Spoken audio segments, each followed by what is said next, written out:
Okay, Adrian's calling. Hello, good sir. Okay. I was gonna talk to my editor about some stuff that we were gonna do, but what? Yeah, shove him aside for me. Why? What do you mean, why? Do you need a reason? What? Yeah.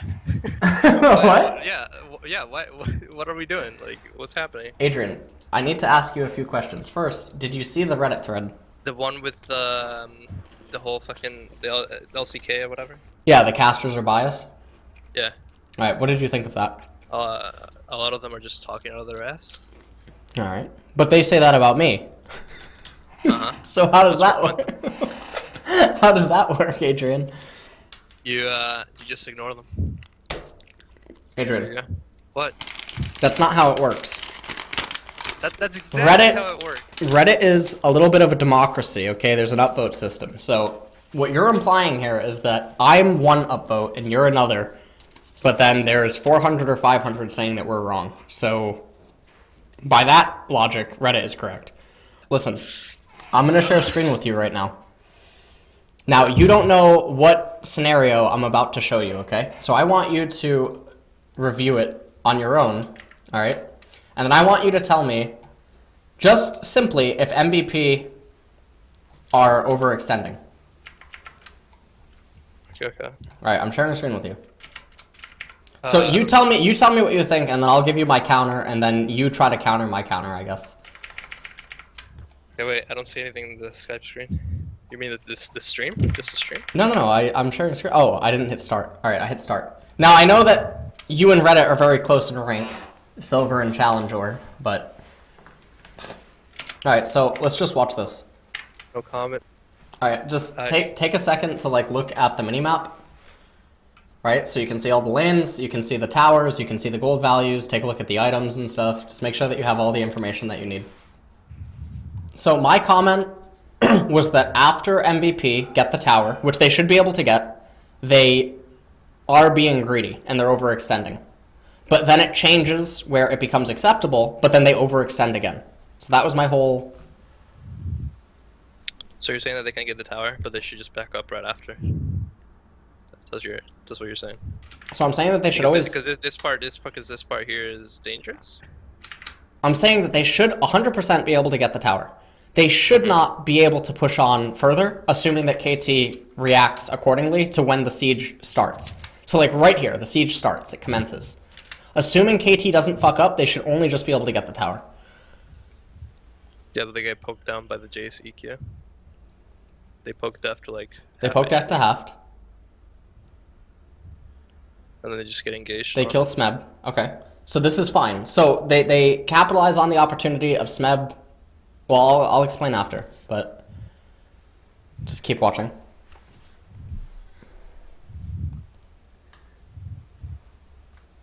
The wave is taking fucking... At this point, they should just back up. Back off. Do they keep going again?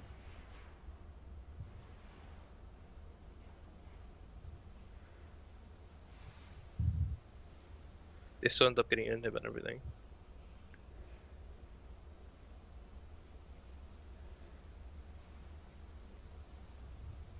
So they got the tower and the inhib, but they all... Do they get chased down and die? Look at Smeb's death timer. He has teleport up and equalizers up. They should not commit to the inhibitor. But it doesn't matter because score goes full fucking retard. Look at the teleport in bottom right. I don't know if you can see it. Can you see it on the minimap? Barely, but it's because you're like the Skype pictures. Like okay, so as this is happening, before score even dies, the teleport's channeled. How the fuck does MVP get out of this if score doesn't die? They don't, but fucking... But wait a minute, shut the fuck up, Adrian. Reddit told me that they do. They fucked up, but that's it. What do you want me to No tell you? shit, they fucked up! They greeted for the inhibitor!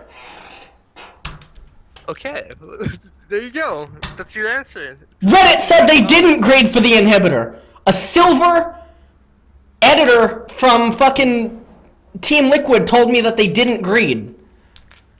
You fucking told me. Adrian, no, I'm not tilting you. Silver to begin with. Adrian, let me show... Adrian! They have no reason to stay here. They're being greedy. Do you see this comment I made? MVP wins the decisive team fight. That's all that matters.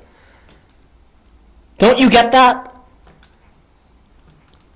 Yeah, I get it. All right, good. I'm glad that we're on the same page. I'm wrong here, Adrian. You need to get coached by that silver guy. I do. I'm gonna go. All right. Goodbye. Now that you know better, Adrian. Make sure. I know better.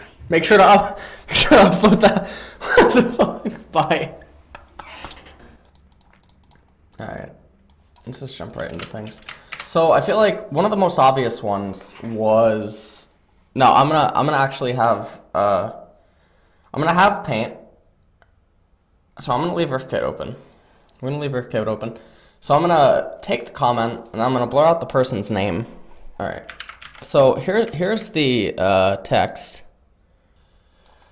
So here's the text. Like when Huni wasted teleport and flashed to make a pick and failed, so SKT went to get the Infernal Drake while Olaf got first turret gold. Caster said that the first turret gold means nothing and praised SKT for making this a trade.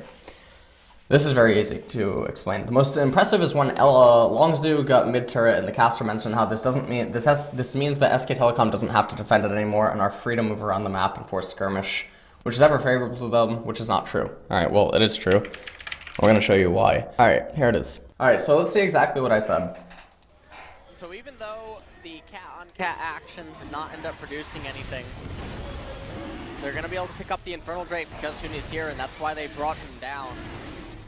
Crash, unlikely to be able to find a way in here. Doesn't have flash available, there's no blasting plant. And so double Infernal Drake going over to SK Telecom. And now even if they get the first blood turret on Expression's Olaf, it doesn't really mean anything. As now... Okay, so let's put some things into context. All right, you're getting first blood turret, and let's take a look at the minimap. All right, actually, let's put this on full screen, and then I'm gonna go into paint. All right. So again, the comment in question suggests that Huni wasted teleport and flash to make a pick and failed. So SK Telecom went to get the Infernal Drake, and Olaf gets first blood turret gold. All right. So if we look at the minimap, okay, and we look at the game timer, we're at 17 minutes. All right. Olaf gets first blood turret gold, and what this means is we're gonna go into Rift Kit. So Olaf, here we go. Okay, so top laner came down. Where's that? All right, Faker's right there, Echo's right here, AD carry right here, support, jungle, and then you have support, AD carry right here, and then you have Crash right there. Okay, and now you have Olaf getting first blood tower gold. 17 minutes into the game. This is not the first Infernal Drake of the game, this is the second Infernal Drake of the game. Even if it was the first, that doesn't really matter. Because the problem is that the longer that the game goes on, when we start talking about, picking up items for our 4th, 5th, and 6th item, the amount of gold value that's going to be coming out of the Infernos as they continue to just amplify and ramp up our champions is going to be more beneficial than the Olaf having the first blood tower gold. I also think that it's really important to mention that it's the Olaf getting the first blood tower gold, which at 17 minutes as we transition into 20 minutes. So immediately after this tower goes down, this is the first tower of the game, we had a pretty extended and passive laning phase so far. So this turret's going to go down, he's going to shove one more wave into top lane, right? And then after that, he's going to recall, and then where does Olaf go? Where's a clear-cut way for Olaf to go after he recalls? Because the problem now is that Huni, after he ends up recalling, is going to be able to lock this lane, and anytime that he shoves it back into the opponent, it's just going to shove right back into SK Telecom, and they can't make use of this lane. Because Rengar didn't have any incentive to come onto the left-hand side of the map anyway. Maybe they can make a Herald play that's not going to really change too many things. I mean, it's going to be a pretty nice opportunistic pickup, but for the most part, you're not going to be able to make use of the left-hand side of the map. And so now what ends up happening is the terrain that SK Telecom needs to defend is just basically this. Okay, so this is all that SKT actually needs to defend now. All right, so the total area is going to be less, it's going to be reduced, but they're content to have that happen because, again, they have double Inferno Drake. So killing the First Blood turret actually takes away from Olaf's ability to have the lane meet right here, and it also takes away from the ability for the lane to be like this, either one of these two markers. And when you give this over to SK Telecom at such a crucial point, because you guys don't have a really effective way to make use of the top lane at this point, because we talked about how Longzhu has the option to do 1-3-1s later on. You're not yet at the point where you can do 1-3-1s. And so when we're talking about giving away double Inferno Drake in exchange for first tower, the teleport is not wasted by any means. Obviously, I don't have a gold stat of what this is doing in terms of ramp for Bang and for Faker, for Peanut, and even, I mean, for Wolf as well, to a certain degree, right? Because he's on the support Misfortune. So to suggest that this tower means anything at this point in the game, I think is total nonsense, because the temporary gold is ultimately going to be outweighed just by the infernal gold when it comes to bolstering the stats of SK Telecom later on into the game. And then it comes a point where the comment suggests, where is it on paint? Oh, shit. Okay, then the comment suggests, but the most impressive one is when Longzhu got mid-turret, and the caster mentioned how this means that SK Telecom doesn't have to defend it anymore and are free to move around the map and force skirmish, which is favorable to them, which is not true. Okay, so there's multiple examples in history that I could point to you on how having to defend narrow or a more narrow choke point or a turtled area would be more beneficial towards the defenders. I think that the most obvious that I can think of is the Strait of Athens. The Battle of Thermopylae, is that the one that I'm thinking of? I think that's one with the Strait of Athens, where ultimately, because of the terrain, it's more advantageous for them to defend from that point than if it was going to be a wide open battle. And much like how they can concede mid-tier 1 turret, when you concede mid-tier 1 turret, your vision ends up becoming this. This is all that you need to have in terms of terrain. Okay? Now, if you've ever played StarCraft, if you've played Zerg, if you've played Protoss, if you've played Terran, you understand that there are certain parts of the game where you're actually going to give up total map freedom in exchange for having a more condensed area to defend from, because it enables you to invest less resources than your opponent. And what I mean by that is control wards, actual wards, which, I mean, I guess isn't the biggest problem, but when you have the junglers going double green smite and then you have the supports, it can become difficult. And the reason that it can become difficult is because the proximity to the fountain for the supports is obviously going to be more advantageous for the red side. And when you talk about the control ward investment, it is significantly more difficult for the blue side, especially with the 1-3-1, to coordinate any sort of vision control against this red side jungle. And when we factor in the fact that it's double Infernal Drake for one team, and your team is on a clock, right? Because this goes back to the team compositions. You have Jhin, Zyra, Echo, Rengar, and Olaf against Maokai, Kha'Zix, Syndra, Ashe, and MF, right? So the thing is that MF ends up going Glass Cannon, because that's just how MF ends up building. The Glass Cannon is going to be amplified by the double Infernal Drake. We talked about how Longzhu has a 1-3-1 type of play available to them that obviously SK Telecom's team composition has significantly more difficult time defending from. The problem is that when we talk about the 1-3-1, let's talk hypothetically about the scenario in which their point of defense ends up becoming this. Okay? This is significantly easier, and it's a lot safer for SK Telecom to be able to defend from, because they can basically put any carry right here, which is in close proximity to mid lane and to bottom lane, and any time that a wave ends up being escorted up via Longzhu's 1-3-1, it's very easy for them to go over and then pick it up, barring that a Rengar's not there or something. These type of wards also, control wards, or like anything, like these type of 2 wards, this ward, etc., becomes increasingly more valuable, and it requires a lot more resources to be committed in order to capture them. So through this, what can end up happening is SK Telecom end up stalling out the game. And if they continue to stall out the game, we already talked about how they have the double Infernal Drake, which is an added ramp that Longzhu can't really deal with, and there's no way for them to influence. The other problem that Longzhu's team composition's having is they don't have a very good way to penetrate turrets outside of Prey's Curtain Call, but the Curtain Call obviously has a cooldown attached to it, so they're not always going to be able to make use of it. And even if you were watching this game, you would have noticed that Longzhu's macro was not really that great. A lot of their victories from SK Telecom came more so through SK Telecom's mistakes than through Longzhu's own creation. And what I mean by that was Prey's curtain calls came out at very bizarre timings, and they didn't really use it to divide SK Telecom, and they were enabling SK Telecom to turtle up and walk that thin line. Now, the line that SK Telecom is walking is thin, and the margin for error is definitely there, and if SKT does mess up, then Longzhu has a much easier time capitalizing on that and punishing them. To which point, you speak towards someone's human tendencies, or the fact that it's likely that they mess up because they're humans and not robots. But really, I don't think that that has any merit when we're talking about the highest level of play, primarily because the things that go into SK Telecom messing up is mostly just due to in part vision and champion movements. SKT messes up, but not in the sense that they don't hold this kind of a turtle, but more so champions just overextend, and they weren't holding the turtle in a properly formed way anyway. So Longzhu eventually ends up cracking it. But that's something entirely different.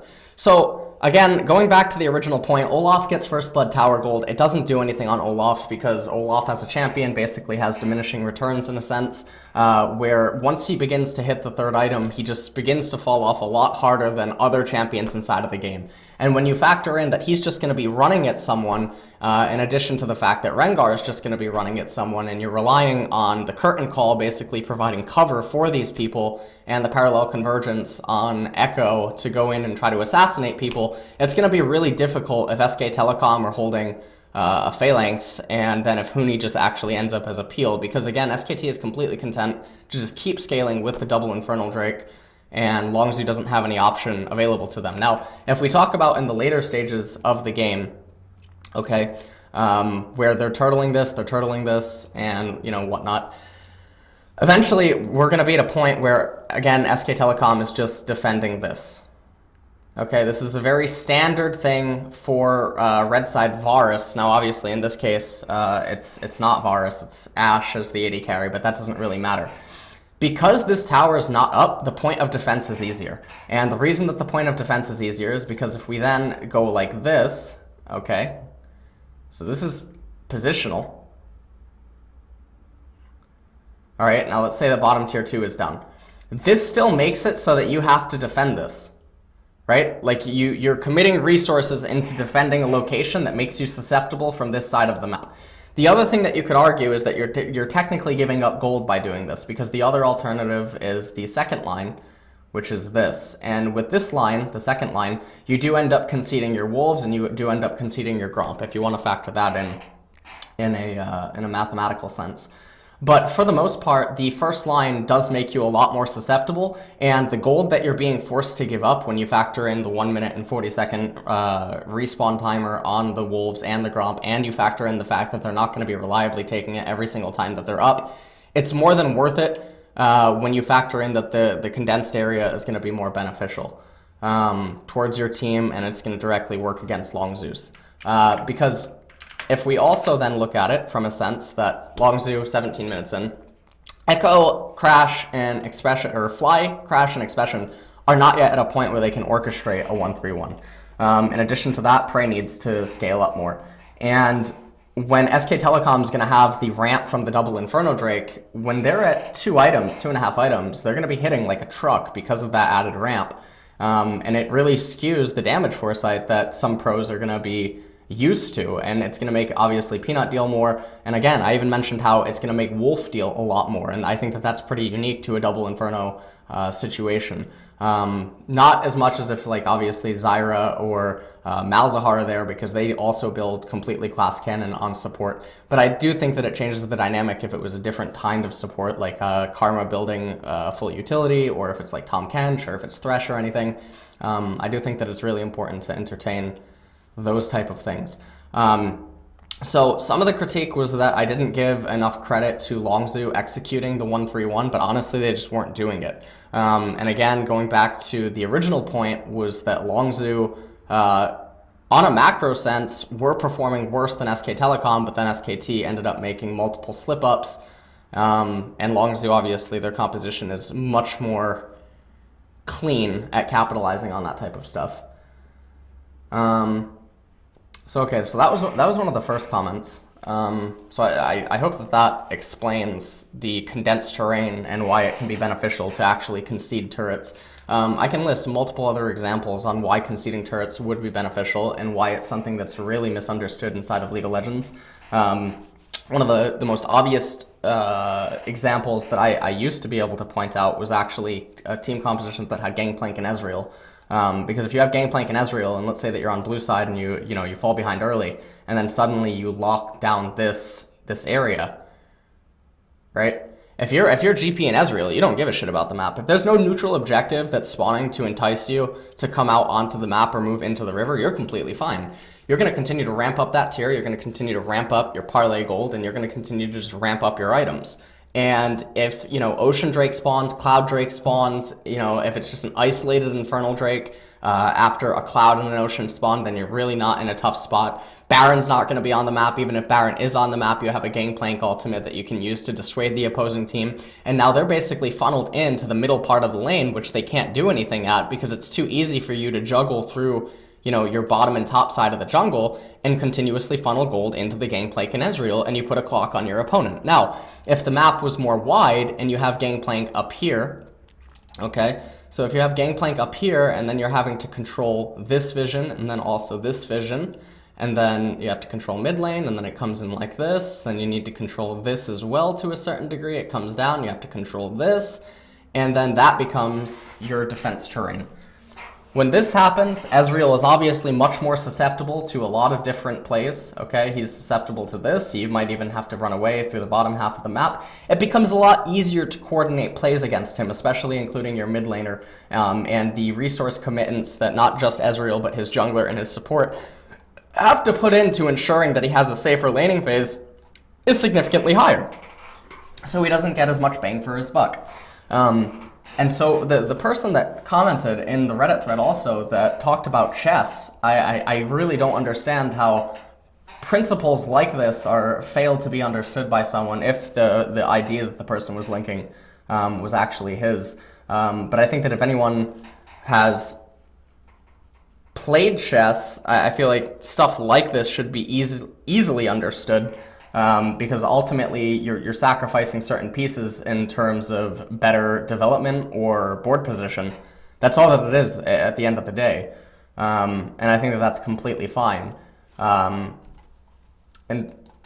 I think that's pretty much it. But okay, so we're gonna now go over another. We're gonna go over another comment. Last 20 minutes of map 2 was correct. Okay, they have no reason to stay here. They're being greedy. MVP wins decisive team fight. MVP's mid lane is terrible. They should fix it before doing anything. All right, so right here, Smeb is mispositioning horribly. Now, they can get the turret. All right, and obviously then Smeb is out of position and you see Mata's out of position. If Mata was up closer as this happens, or if Smeb was just simply further back, what's going to end up happening is that the positioning that MVP is forced to take in a different scenario, right? Assuming that KT is moving properly. That's unnecessary.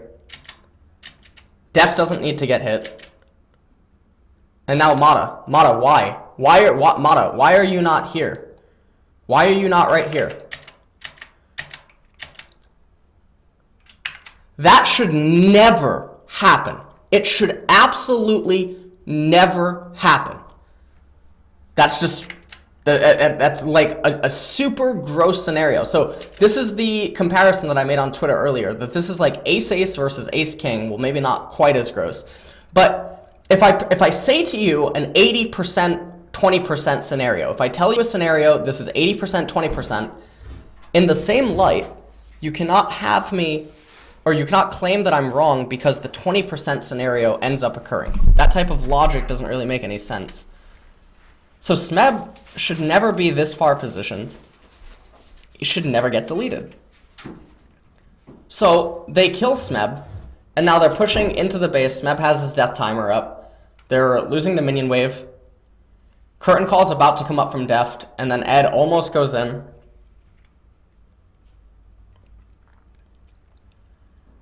And then the shock blast.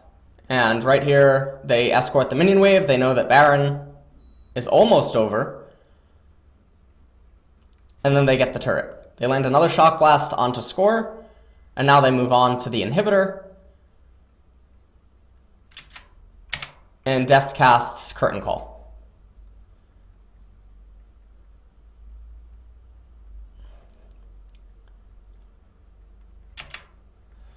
So Ian ends up going down immediately. All right, and then obviously the Rise ultimate ends up getting canceled. Ian goes down immediately, as I said, and Smeb has teleport available. Now here's the thing. They fuck up, and they should die here almost 100% of the time. And so let me point this out to you, okay, person that doesn't realize that they're being greedy. Equalizer is up for Smeb. Equalizer is coming up in 5 seconds, okay? There are wards for Smeb to teleport to, all right? If you play this fight out 100 times, Score does not run gung-ho into the brush against Max, okay? You see Ed's positioning. He can't go onto pawn. He can't go onto Score. He doesn't even have the grappling hook available to him, all right? So let's point something out. Smeb begins the channel. All right, so he begins the channel here. He has home guard bonus. It's 28 minutes into the game, okay? We can't change these facts. Rumble has a set movement speed right now. He does a set amount of damage. I know that you like to, twist the argument into the scenario where champions can and can't do certain things, but we're going to abide by the game's rules for sake of the argument. Score doesn't need to die. Absolutely doesn't need to die. There's no reason for him to charge headfirst into the brush. This is just nonsense. Nonsense in every single scenario. He ends up getting turned around on. No reason to chase Max. If he doesn't chase Max, okay, Max ends up getting to right here. Ed is still going to be right here. And then Maha and Beyond are still going to be over here. I want you to take a look at when Smeb's recall or teleport finishes. It's finished. In the time that it would take them to finish and for MVP to turn on this fight, they would get caught at the tri-brush. So we're gonna follow their base movement speed because some of them are still in combat. All right, one of them gets picked up. They're running. So we're gonna entertain it, right? Because Maha's obviously gonna continue to kite. Max is probably just gonna be right here. They're not gonna go on him right away. All right. So now there may be right here, Ed is right here, okay, maybe Beyond is right here, and then Max is still right here. All right, teleport's about to end. Now they're about to touch the tri-brush. So they're about to touch tri-brush, so envision this for me. About to touch tri-brush, Beyond is with them, Ed is right near the tri-brush as well. Equalizer comes down.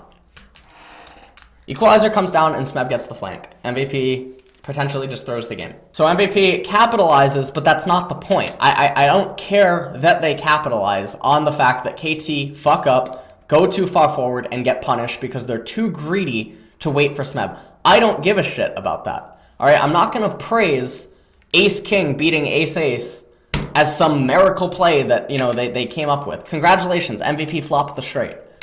Yeah, very, very skilled, very talented. But if you watch where Smeb finishes the teleport, this entire thing was extremely greedy. And then on top of that, that fourth bullet could have in a different world, obviously the fourth bullet's always going to be blocked. But what I'm trying to say is that there's scenarios where Ed actually could get hit there, right? I mean, technically anything's possible if we view it from that standpoint. But the fact of the matter is that Score doesn't need to get caught here. Pawn and Mata don't need to get caught. And because Maha and Beyond are obviously not just going to blindly abandon Max, because we could see that wasn't what they were trying to do. By the time Smeb finishes his recall, Beyond is going to be like right here, and then maybe he lets Maha go all the way through. Or Maha's right here, and then Beyond is right here, and then Ed is right around here.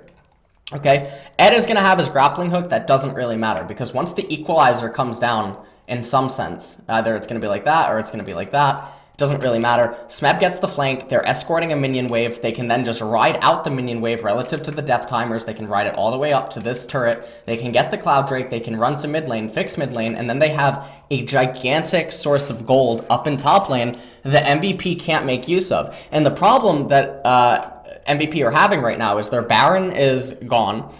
They can't get the next dragon, which it's not so impactful, but I guess it is impactful if you look at it from the perspective that you're going to have multiple dragons for the Elder Drake. And it did look like MVP were potentially in a scenario that they were going to be able to capitalize on it.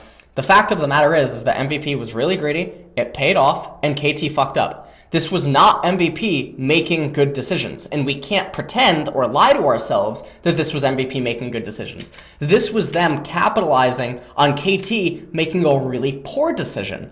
This is KT beating themselves, not MVP doing anything proper. So, for the first comment, okay, for the first one right here, they have no reason to stay here, they're being greedy. Yeah, they were, okay? KT fucked up. MVP did not orchestrate anything here that would lead you to believe that somehow they outplayed KT here.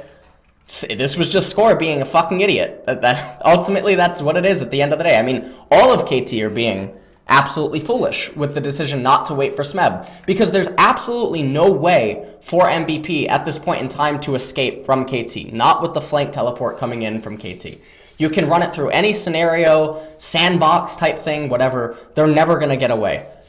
So anyways, with that being considered, this also directly attacks the, for the last 20 minutes of map 2, nothing I was saying was right, because this is an ongoing rotation that took multiple minutes. But we're going to go into another scenario here where they eventually begin to follow this up.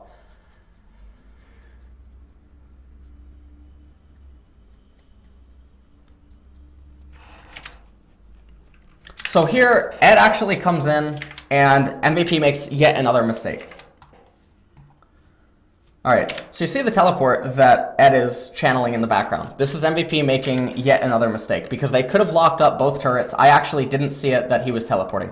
He could have waited a little bit, all right, and then he can teleport on this turret. So let's see how much damage Ed does. Ed does about maybe 300 damage so far. Okay, Beyond is taking damage while this is happening. All right, so he does about 300 damage. So if Ed just waited and teleported on the turret and then locked it up and then ohm record this turret.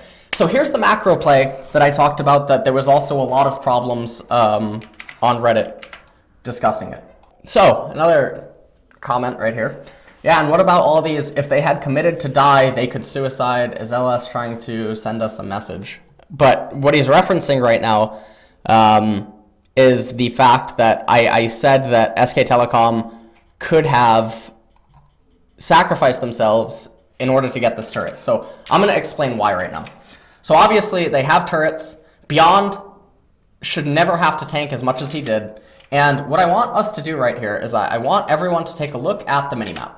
All right, I want us to take a look at the minimap. We see that Ian's up. We see that Max is up. We see that they're about to deal with the minion wave in mid lane. Okay. So Ian's up and Max is up. They're going to be able to shove in this minion wave. This minion wave is going to arrive here at around about 2950, right? It's going to be met by Max and Ian, and then it's going to be shoved with, or it's going to be shoved in, because KT can't magically teleport themselves. I know that some of these people, probably this guy in particular right here, okay, he likes to believe that everyone has a Twisted Fate ultimate available to them, but actually, contrary to his silver understanding of the game, not every single champion has a Twisted Fate ultimate available, and they can't just magically teleport there. And we also know that Smeb does not have teleport available to him anymore, even if they wanted to do some really wonky play and teleport to the minions. But anyways, right here, let's say that Ed and Maha go down, okay? Let's say that they juggle the aggro, Mata, begins auto-attacking them, he Ws and whatever. Let's say that Ed and Maha both die and go down here, and they get the turret, okay? Let's look at how the minimap is right now, all right? And now we're actually gonna go into Rift Kit. So we're gonna copy the exact way that the minimap looks, all right? So let's get this. So right here, all right, we're gonna have open nexus. So we're gonna have this signify open nexus, all right? So right now, the mid laner for MVP is right here, and the support is right here as well. They have a minion wave that is right here, and then they have another minion wave that is right here. The minion wave inside of their base is non-existent. Okay, the minion wave that's inside their base is right here, and then they also have another minion wave colliding right up here. Okay, so they have another minion wave colliding right up here, and it does look like it's going to shove back into the opponent. So they have a minion wave colliding right there, and then they have another minion wave right here, and then on top of that, MVP have a minion wave right here. Okay, so this is what happens. All right, this is the mini map right now. Cloud Drake is on the field, so Cloud Drake's here. Okay, the jungle is recalling, right? Beyond doesn't die. Yeah, Beyond is recalling. Beyond's gonna be on Fountain, and so you have Ed and you have Maha right here, and you have Mata has respawned, and then Score is about to respawn. Let's say from this position that Ed and Maha both die. What does it change on the map? Okay, they die, open Nexus. All right, so now Mata is right here, Score is right here. We already know that now Score can potentially go like this. He can go over here, he can eat his jungle, he can eat his jungle. Can't go bottom lane. They don't have any ability to go bottom lane. They can't escort in the crippled minion wave all the way into this turret. All right, that's gonna take too much game timer. By the time they would end up taking that game timer, the minion wave that's right here in mid lane would end up running up and then meeting Ian and Max at about 2950. As it meets them at 2950, it gets shoved in, and then another minion wave is going to be about to spawn. And the problem is that they lost the mid minion wave that would normally be right here. They don't have it. It's not available to them. So this lane is entirely in the dark for KT for approximately a minute. So for 1 minute, this lane can't be made use of. If they run up to top lane, there's zero incentive to go up to top, because by the time you get to top lane, we're talking about the game timer potentially being like 30-10 to 30-20, depending on who you send up to top lane. Okay, so you now arrive at top lane, and maybe you arrive to top lane, you're right here. By this time, almost Ed and Maha are back up. You begin to shove in the wave that is then being met right here. It's getting shoved and it's meeting right here, but the problem is that your minion wave is considerably bigger, and so it's actually going to shove into the opponent. So you shove it into the opponent, and then by the time you get it to this turret, okay, Ian and Max can obviously know exactly what you're doing, and they can be there. They can shock blast it, they can just throw down the Pillar of Flame from Brand, and all of a sudden the entire push comes to a close. Baron is not on the map, you can't get Cloud Drake, and you're forced to being reduced to just eating your own jungle. All right, so now we know that there's nothing to be done in top lane. We know that they can't do anything in mid lane, and we know that there's absolutely no capability for KT to make use of bottom lane when entertaining the death timers on Maha and Ed. The correct decision, when factoring in all of these variables, is for Ed and Maha to sacrifice themselves in order to get the Nexus turret. Okay, and the reason for that is because once the Baron dance ends up happening, okay, once Baron comes back up in a little bit and you have KT try to move out onto the map, the one thing that they can't do now is with Smeb not having teleport available to him, you now have to have Pawn on janitor duty. Okay, so Pawn is going to be stuck right here. All right, so he's going to be stuck between a rock and a hard place, and then it becomes extremely easy to predict the range on his Rise ultimate, right? Whenever he ends up using it. And no matter what, if you do a half committance, and what I mean by that is if you semi-commit to a fight and then you pull back entirely and you go into full disengage mode, if Pawn used his ultimate to join into the fight, well suddenly because there's an open nexus and there's super minions in bottom, you now skew them into a very awkward position and you ultimately create a fork where they're trying to establish vision control over the left side river, but they're unable to do so because of the threat that's looming inside of their own base due to not having any nexus turrets. The one Nexus turret still does grant a little bit of a safety net for Rise to basically go back and forth between CSing the waves and farming it. And then once Smeb is up, it basically doesn't change the situation that MVP is in anyway. Now, one of the things I do want to say is because of the one Nexus turret, this doesn't change the situation that the game is in as if the inhibitor was, as if both Nexus turrets were up. Okay, so let's say that both Nexus turrets are up and the inhibitor is down for MVP. The game is almost identical to what it was just a few moments ago when MVP busted the game wide open during the example that I said was extremely greedy. This is basically just complete nonsense at the end of the day. And so we're going to go to the second part of this, which is where he says that MVP mid lane is terrible, they should fix it before doing anything. Absolutely, let's address that. I'm glad to. So let's watch this team fight. So this is the part in the game where I said that MVP's mid lane was terrible. You see the situation that I'm talking about with Pawn. This would be much different if they didn't have a Nexus turret. So here's mid lane, right? And Ed goes for the engagement onto Mata. All right, so let's watch this in slow mode, just so everyone can understand what it is that is exactly going on. All right, Score right here in the backline doesn't need to go in. He absolutely just does not need to actually go in on Ian. They very easily could have just cast the equalizer. All right, they could have just cast the equalizer and then they could have attempted to disengage, or you could have had Score in a different position, in which case Ed would already be dead. All right, the equalizer regardless is gonna force Ian to break away, and it's also gonna force Beyond to be unable to do anything, okay? Let's see what Score actually does here in the backline. He does a little bit of damage to Beyond, doesn't do anything to Ian, and then he ends up taking the brunt of the damage, and he's being forced to just run away and use his CC immunity. We can see that what Score's influence on the fight was basically nothing. Yes, maybe he made Ian a little bit scared, he applied a little bit of damage to Beyond, but he's not really going to find any sort of kill there almost ever. And the equalizer is going to do everything that he could ever hope to do and more because of the angle that it's cast at and because of the position that MVP's in. Now let's say that Score, with his ultimate available, was actually standing right here when Ed goes for this engagement. The problem is that MVP is choosing to make this engagement without having any awareness of exactly where Score is at this point in time, and they're choosing to do it because they know that Pawn is on janitor duty probably inside of the base as the minion wave is arriving. So now, when Ed goes in and he locks up Mata, if the equalizer comes down and Score with the Guardian Angel is actually in the front line and they're able to delete Ed instantly, Beyond and Ian still have to react the same exact way as if Score wasn't here because of just the equalizer. So during all of this, Ed would already be dead, and he would be channeling his Guardian Angel. Okay?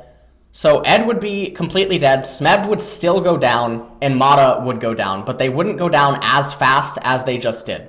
Max decides that he's going to go completely gung-ho and go super aggressive, and then you can see that MVP really overestimate their position in the game right now. And the problem is if this team fight, now again, remember, Ed would have this already could have been way worse for KT. All right, because again, Score has his Guardian Angel. He still has his Guardian Angel up, still has his ultimate up. All right, let's say that MVP lose this team fight because, again, Ed made a decision due to a lack of information. He went in on Mata. It could have been punished way harder.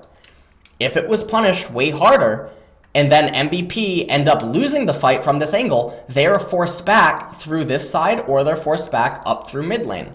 But the problem is if they're forced up through mid lane, we know that Score still has his ultimate available and he can dog someone down. If he dogs someone down and they get up to this minion wave, suddenly now MVP is forced to concede all vision in their own red side jungle, and they're forced to concede mid lane pressure, and the super minions are going to be too far away to really assert any pressure over KT's base, even given the fact that Ed has teleport and the assumed, oh no, he doesn't have it anymore, the Ohm Wrecker. Okay? They're taking a gamble here, and their entire gamble came off of not knowing exactly where Score was. This fight could have gone way worse for MVP. The fact that it doesn't help your argument in any way, because what you're trying to say is that it's result-based, and that doesn't have any ground to stand on. We don't say that Ace King is better than Ace Ace because it flopped a straight. We don't say that, you know, because something happened inside of the team fight that would only happen a very small percentage of the time, that the decision itself is okay. At the professional level of play, and just at the highest levels of play in League, you try to make the least variance plays over and over, because over the long run, or over, you know, hundreds and hundreds or thousands of games, that's going to produce the most positive result for your team. And I'm not saying that sometimes you don't obviously make decisions that would seem illogical when factoring in the opponent's tendency to do something and you're making a play towards them on an emotional level, because, you know, they have certain habits that they're doing. I'm not saying that, because that in itself would factor into the variables in which you would entertain leading up to a team fight or leading up to a macro rotation. So yes, MVP should have fixed mid lane, because had this fight gone worse, it opens up too many windows of opportunity for KT to get back into the game, and it also breaks all the pressure that they had going for them down in bottom lane. And to make matters worse, okay, I just want to go to the end conclusion of this this team fight. Okay, I just want to get here. Now, I don't know about you, but you say that MVP wins another team fight. Let's do some basic math here. One dead, one dead. Okay, one dead, one dead. That looks like a 2 for 2 for me.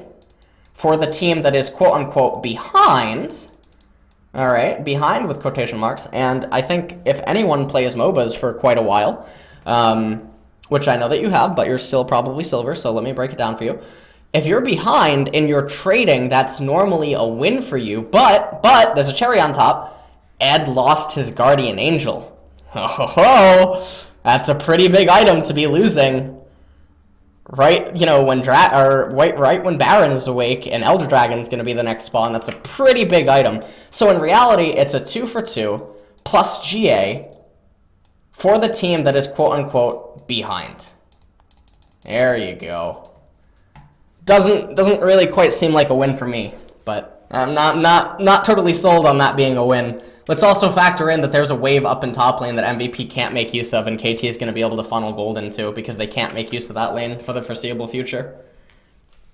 Some people are saying look at summoners used, but it doesn't really matter because the people that have sums is the stationary Jhin that is almost always going to be found inside of the backline, and MVP doesn't have a reliable enough way to get to him, assuming that Score and Smeb play the fight out properly, and On the Hunt basically negates Score's need for having flash, so that doesn't really serve any purpose anyway, and the fact that Mata acts as a QSS, so the summoners used don't really do anything. In fact, I would say that the summoners are probably better for KT, even in this scenario, despite the fact that MVP have all these flashes available to them. Missing out on their exhausts, or missing out on the exhaust and the heal, I think is actually more problematic for them, given how we can assume that KT is going to fight because they're blue side attacking a red side Baron attempt. And then when it gets to the blue side, dragon, they have a lot easier time defending against the Elder, but also capturing it. All right, fucking delicious. I'm so excited right now. All right, we're gonna go to the Longzhu. Longzhu leads by three turrets, 4 kills, 4K and 2 kills, and they were talking like Longzhu could be dead any minute. So damn annoying. I'm off to the Korean stream. Well, don't worry. I'm off to see what your bottom looks like. Hold on. Let me take a quick peek. SKT versus Longzhu. So let me give you so we got to talk about this actually a little bit earlier all right, so let's look at how the map is right now. Okay, so here's the map position. All right, and it looks like they have a minion wave that is right here, and then this minion wave is basically going to dust, and then they have a minion wave that is right here. Okay. Meanwhile, in bottom lane, we're gonna see exactly what's unfolding. Hopefully, okay. So Faker is right inside of the brush, and then minion wave is getting shoved in here.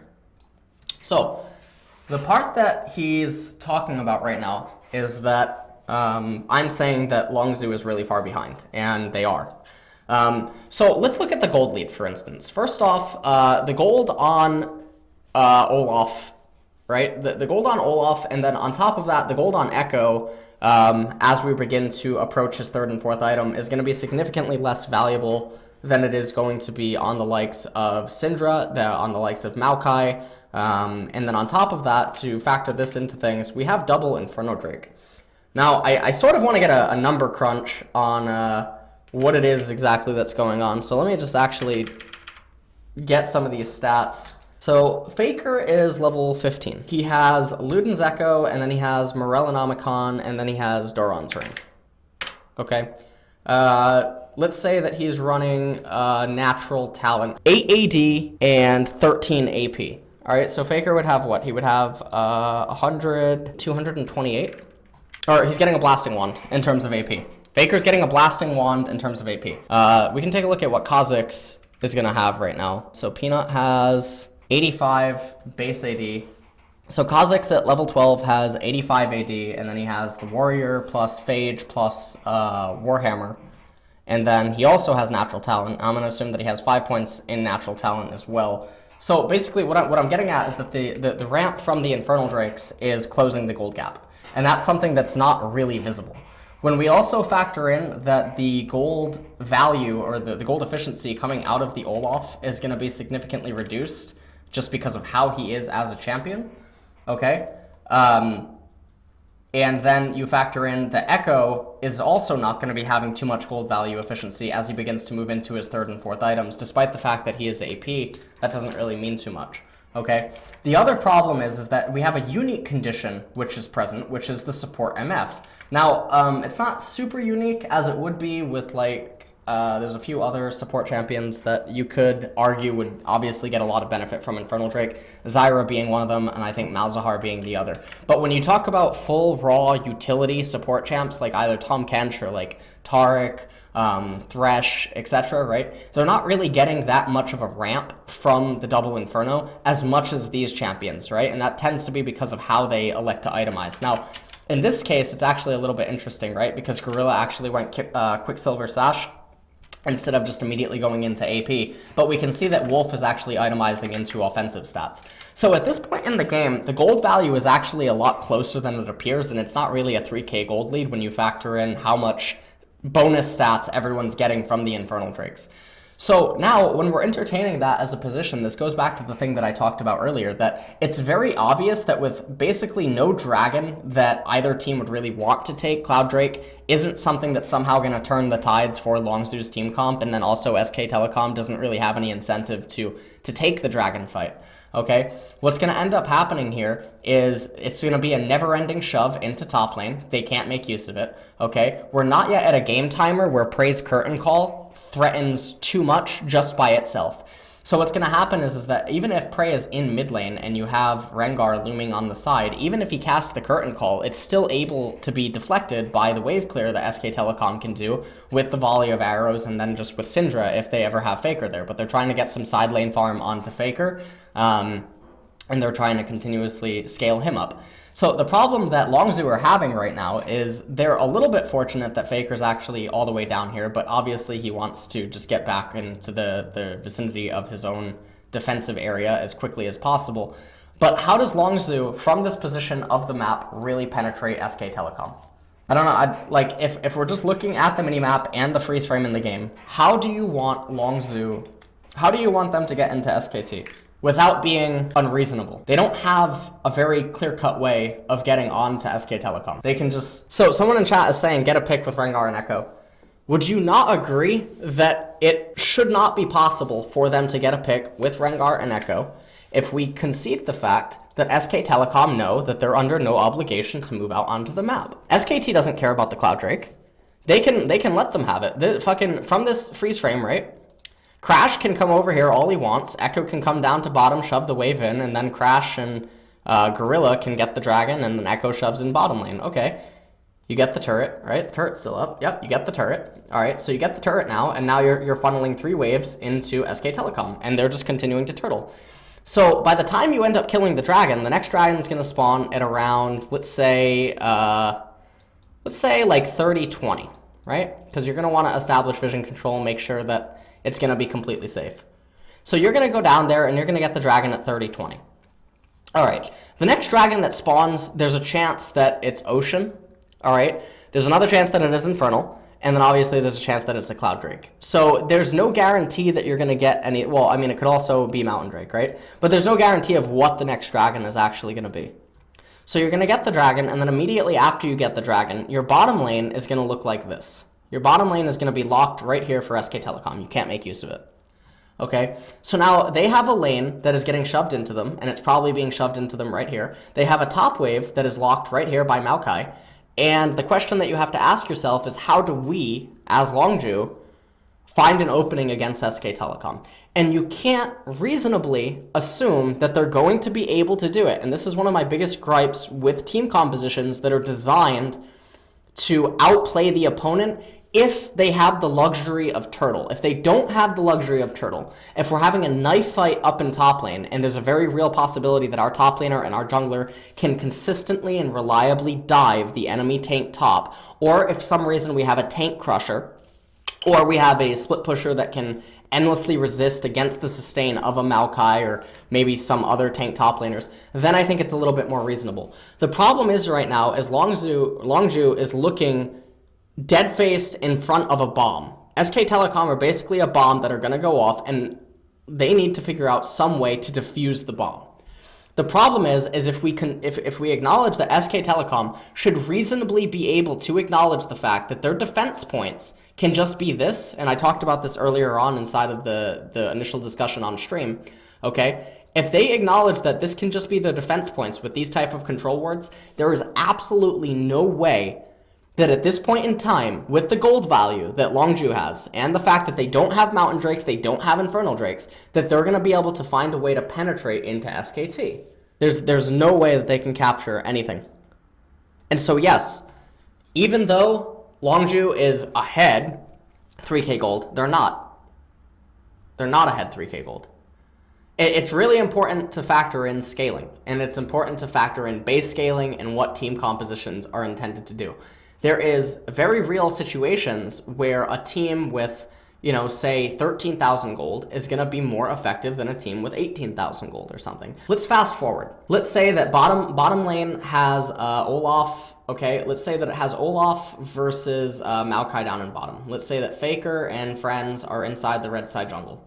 Okay, now we already established how Longzhu has to commit more resources to controlling this red side jungle defensively with their control wards than SK Telecom need to. We also already established that SK Telecom gets more bang for their buck on any buy that they're going to be purchasing all the way straight up until there's 6 items. We can also talk about how Longzhu actually, or SK Telecom actually do outscale Longzhu, which I think is a pretty unique scenario, and I say that mostly due to the misfortune. Because the misfortune is going to eventually be able to go up to 4, 5, 6 items even, depending on how long the game goes. And she's going to hit like a truck because we've already seen that Gorilla has opted out of itemizing aggressively and going AP. So the misfortune ends up becoming a second AD carry that has extremely long range, and the way that she's going to deal her damage directly works effectively against Longzhu's team composition and how they're going to be engaging. So if we fast forward right now, and we have Jhin right here controlling the river, we have Gorilla controlling the river, we have Crash on Rengar, right? And then we have Echo trying to do something. Maybe Echo's up in top lane. Even still, all that you have to do is you can have Faker basically in the side lane, assuming that we give him enough credit to be able to hit the waves. Anytime that the wave comes up to here, you can then just send someone up really quick. You have another ward right here, like a green ward or something, and you make sure that Echo doesn't have any sort of shenanigans that he can make use of, and you eat the wave. And then from here, you just turtle this out, much similarly to red side Varus, right? And nothing can happen. And this is basically going to be a song and a dance over and over and over, unless Crash and Longzhu can make some use of On the Hunt in order to separate SK Telecom and find an opening. But if we assume that they're playing at an even level of play, and we respect the level of play that these two teams are playing at, then we also must acknowledge that it's less likely that SK Telecom is going to make a fumble. And if, you know, we talk about, hypothetically, we talk about maybe like 40 minutes or something. Let's say that Longzhu just eventually decides one time to try to use the curtain call to chunk down SK Telecom and then go for the Baron.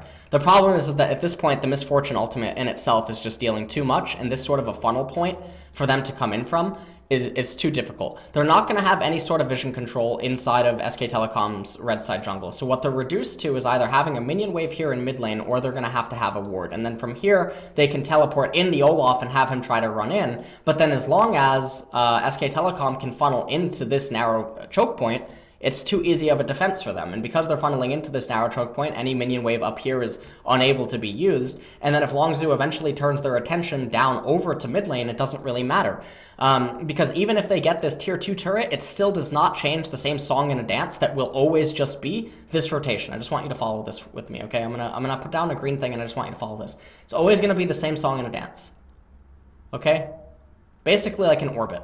This is always going to be what they do. There is no way that Longzhu is going to be able to make use of the mid lane, even if this tower doesn't exist. They're not going to be able to suddenly blitz and run all the way to the inhibitor turret and be able to get there before SK Telecom would be able to mount a response. And then what ends up happening is Longzhu gets here, SK Telecom get here, okay? And this is a pretty standard rotation because it's the same type of pattern and stall that you have to execute with red side Varus. Now they come through your red side jungle, they clear out all the vision control, okay? And now as you begin to make the approach through the red side jungle, you're going to hold the phalanx, okay? You're going to hold the phalanx, you're going to move through the red side jungle and back to point B.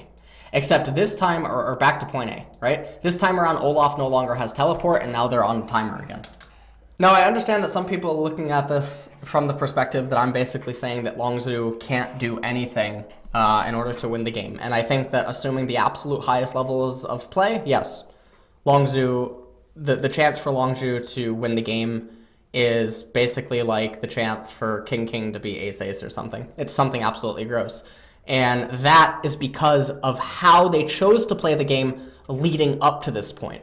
There is no miracle answer to get you out of situations like that. There's no miracle way to guarantee a king come on the flop, or a king comes on the turn, or a king comes on the river. There's no way to have that happen. The problem is, and it starts when you make the decision to get to that point, or you make decisions leading up to that point.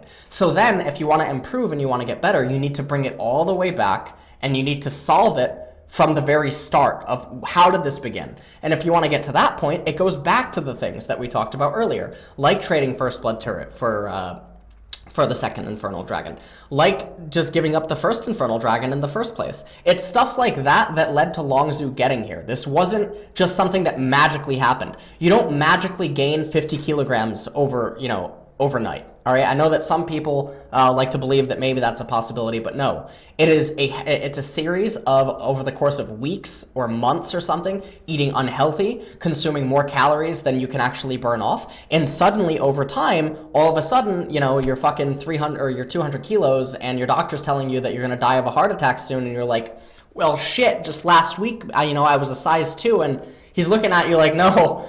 Not a week ago you were size 2, which would be like a Longzhu fan telling me that, SK Telecom is not ahead here, and that Longzhu is not severely behind. The reality of the situation is that Longzhu is going to die of a heart attack unless they do something. And the chances of them magically overcoming their bad habits and desire to consume 4,000 calories of cookies and cake daily is probably going to be unlikely, because if they had that kind of discipline in the first place, they probably wouldn't arrive at this situation anyway. So that's pretty much it. Let's see if there's any more flame comments. All right, I like this. Okay, pretty much Ellis has made about 500 random and wrong statements across the 2 best of 3s, and at one point I actually muted LCK and listened to the Chinese stream of LSPL. No, you didn't. I did not speak one word of Chinese, but at least I didn't have to get so upset. Well, to get upset, you would probably have to have the capability to think, in which case we probably know that that is not really occurring, and yet it is a miracle that here you are on Reddit, you managed to actually sign up for the website and post a comment. The dumbest statement he pulls out every single game when a team loses a tower is that it's good for them because now they can funnel safe farm to a carry, and the other team who took the tower is now screwed. No, it doesn't work like that. It depends on a multitude of variables that are present in the game. It depends on what objectives are remaining, what champions are in the game, what sort of composition does each team have, what is the goal of the composition, how is that going to interact with the upcoming objectives that teams are likely to capture, what is the game timer, are we talking about champions that need to get to 3 and 4 items, and thus if they take a turret at 13 minutes, that doesn't really have any interaction with the 3rd or 4th item? Are we talking about a team that they get their first item and they would really like to make use of it at 9 to 13 minutes or something, much similarly to like a Kennen or other champions that have a very early premature power spike due to the fact that they itemize epic items and not legendary items because their items cost less, they have a higher chance of creating an immediate impact on the map. But then because they end up raising the turret, now they reduce the terrain that the opponent needs to defend from, and if Dragon is removed from the map, there's almost no situation that is going to present itself where the opponent would need to handshake voluntarily on a team fight, in which case you could make use of your early item power spike. Like, that's just not how that works. But, I don't know. So I didn't want to post this one, but apparently I did get messaged this, and so maybe people want me to address it.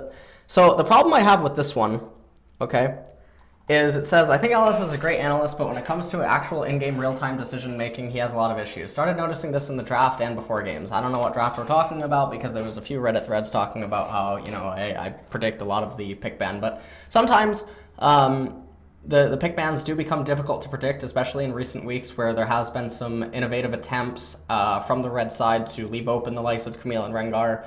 And some handshakes end up occurring on that. We've been seeing Rengar get let through. We've seen some adaptations where red side can actually steal a Blan away from blue. And that type of stuff is a lot more difficult to predict because it comes down to really what they're practicing inside of scrims rather than what is present inside of the current meta and what the likelihood of certain teams picking is going to be. He has a lot of great insights, but once the game clock starts and he needs to make a decision on the fly, that his ability to analyze a game becomes incredibly weak.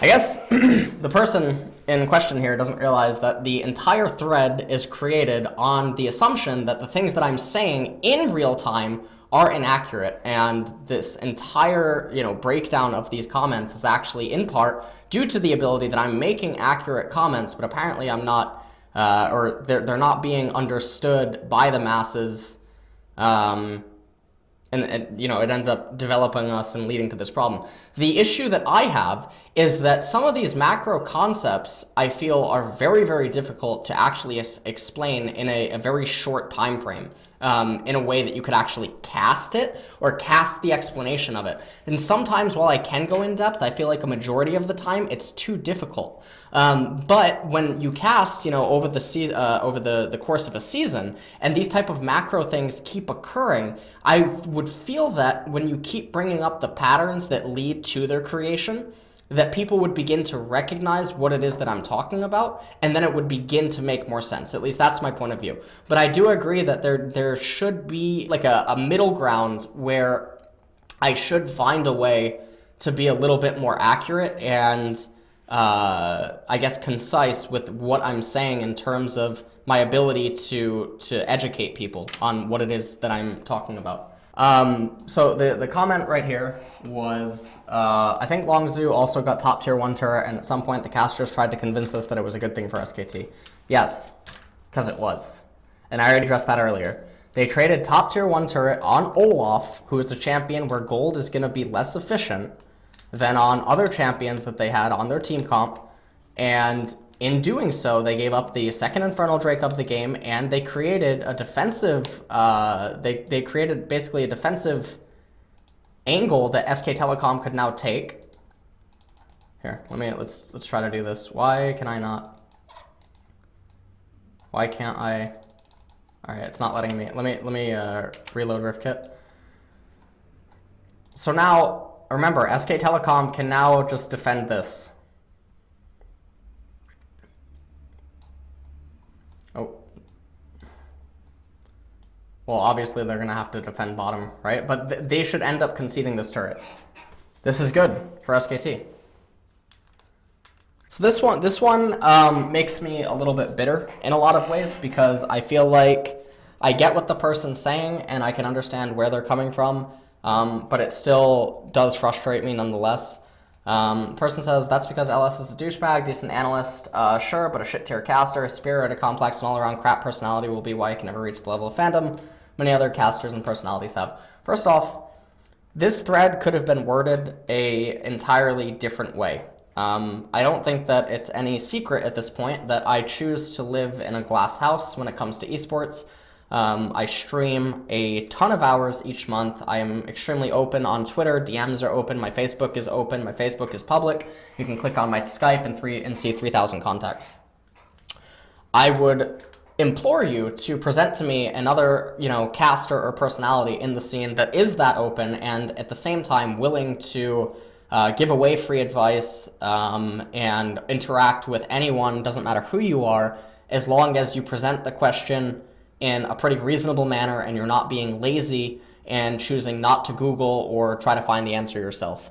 Because for the past 2.5 years, I have basically made it a point to try to be as open and accessible to the public, and I think that a lot of the things that I've chosen to do, even on Reddit, should advocate the fact that I do try to educate people and I do try to open up their eyes and appreciate the higher level gameplay and to see the beauty that goes into the pro level play. And I've always wanted to stand by this ever since I got into gaming, and it goes back to something that I've talked about multiple times, that one day as a kid, I was 12, 13 years old, and it was right around Christmas, and TOT Midian in teamliquid.net had a Christmas event where he was playing with random people on Christmas. I showed up a little bit late for the event, and I messaged Midian to play him, and he said no, that the event had ended. And being a 12 and 13-year-old, I was really crushed by it. But then on top of that, I also remember that TOT Testy, he was one of the best StarCraft 1 non-Koreans from Canada. He made a comment where basically he was not open and receptive towards helping people who want to get better at the game and they want to have a deeper understanding. And I remember saying to myself that if I could ever educate or help people, if I could ever get into a position in StarCraft 1 where I could help people, appreciate the game to a higher level, then I would want to do that. And I've always been that way in StarCraft 2, Hearthstone, and League of Legends. So I don't really get the comment. I don't know how you want me to reply to you with anything but bitterness. I think that it's a little bit ridiculous if people want me to always just put on a smile and respond to people that are unreasonably flaming me, or like comments like these. Like, how do you want me to properly respond to this, right? Over the series of months or weeks or something. I mean, I can't always just put on a smile and be like, oh no, you know, I know that you just flamed the ever-loving shit out of me and you attacked my character and my career, but hold on, let me just pause everything and explain it to you in a manner which is not going to offend you. It's like I can't, like, it's so sickening, right? Like, I don't know how anyone wants me to reply to this at this point. I'm sure that there's a way, but it's so frustrating. And it's so, I don't even know what to say about it. I'm saying things that I can back up. I'm not saying that I'm always right, because there have been multiple instances. And this is why I live in a glass house. The times where I am wrong, you can find them. I don't delete VODs on Twitch. You can go on Twitter, you can go on Facebook, you can find all of that. But when you're gonna bring up things, of course I'm gonna break it down on RiftKit. I'm gonna break it down on Paint. I'm gonna, you know, go through the VOD and stuff, and I can explain it. I'm not just making these claims without reason. Everything that I'm saying is calculated to some degree, and sometimes my calculations are gonna be wrong, and that's fine. But in this scenario, yet again, just like the morons at Worlds, these calculations are not really wrong. And I mean, even if you, I mean, they're not wrong, right? But even if you could get to a point where you would begin to argue game psychology, like the likelihood of a certain player doing something and getting caught out for it, now you're entertaining psychology. And that becomes a very slippery slope for me to actually be able to effectively argue, because you have to bring up data to support the claim. The fact of the matter is a lot of these people inside of this thread could have messaged me and asked for answers on these things rather than attacking me and assuming that I'm talking without any sort of logic or reasoning behind my statements. And I would have, as history would suggest, I would probably review the game, because I know that there was a lot of controversy around this game. In fact, I was thinking to myself on the desk that there was a lot of good stuff that I could bring up on stream during a VOD review here, because it is a very unique situation. It's not every day that you see such an aggressive all-in team composition come out inside of the LCK, where it's going to ultimately fall apart on top of itself. It doesn't matter that these people, see, I don't like the argument that Reddit doesn't know what it's talking about, because when you look at how I function inside of the community, I do have a certain level of reliance on Reddit to a certain degree. And so this stuff is actually important for me to respond to, not just to put myself out there. Here's the other fucking thing. You want to make a comment like this, I want you to find someone that puts themselves out there, and, you know, I just offered my counter, and now you're going to be able to offer your counter. And I personally, I am of the belief that you won't be able to find a counter response to the things that I'm claiming without entertaining personal feeling or emotion, right? If we remove the humans from the game and we just look at what the champions can and can't do, from that point of view, it becomes extremely difficult to argue against it, right? Because we're viewing it in a very robotic fashion. But the problem is I'm putting myself out there, I'm giving you this content, and even if, hypothetically, in some scenarios, right, some of the things that I break down and I review are wrong, either because I'm not entertaining a variable, or I'm misunderstanding something, or I'm, underestimating or overestimating something's influence in the game at hand, or the situation at hand, the formula being used to get to that answer is extremely valuable. I like this guy. He tweeted at me a comment of my timeline, right? So I'm gonna show this on stream really quick. If TSM can't win the game without Baron, assuming Immortals realize what both comps have to do, if TSM can't win the game without Baron, assuming Immortals realize what both comps have to do. If Immortal exits the red side jungle for no reason, they can lose. I've never seen someone so wrong before in my life. Nah, it's more an absolutes and no other possibilities.